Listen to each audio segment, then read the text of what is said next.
السلام عليكم. النهارده هنعمل الفينو. كيلو الا ربع دقيق، كوبايتين ميه، كوبايه زيت عليها معلقه سمنه صغيره، معلقه خميره عليها 3 معالق سكر، ونحط ذره ملح على الدقيق.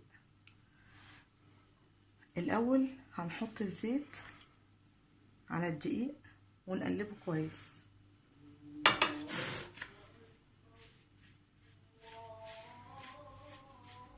هنفضل نقلب الدقيق لغايه ما نلاقي لونه كله اصفر كده، الزيت والسمنه غطت كل ذره في الدقيق.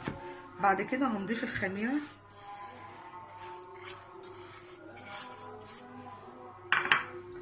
وكوبايتين ميه دافيه،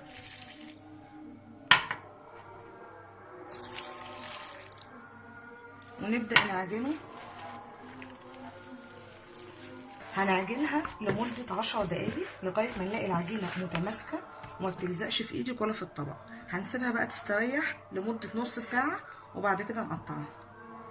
وده شكل العجينة بعد ما سيبناها تحت نص ساعة. طبعا زي ما انتوا شايفين حجمها اتضاعف.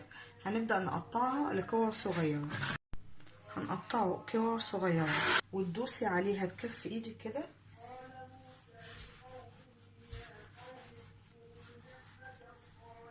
هو ده شكل الفينو. ما تخافيش ان هو رفيع، هو لسه هيتضاعف حجمه لما يخمر ويستوي. ولو عندك معلقه سمسم هتاخدي شويه صغيرين هنا كده على قدامك، هتفرديه بالشكل دوت،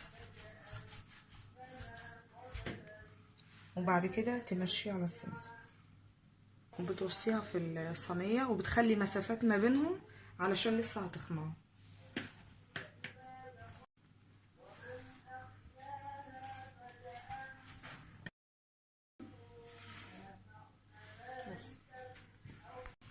وده شكل الفينو بعد ما سيبناه خمر تقريبا نص ساعه.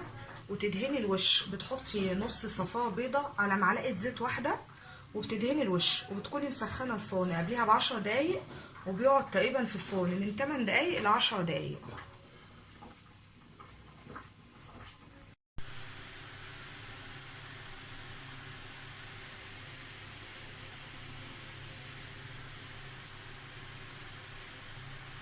ده يا جماعه الفينو بعد ما خرج من الفرن، او ممكن تشوفوه اهو السوا بتاعه من تحت ومن فوق.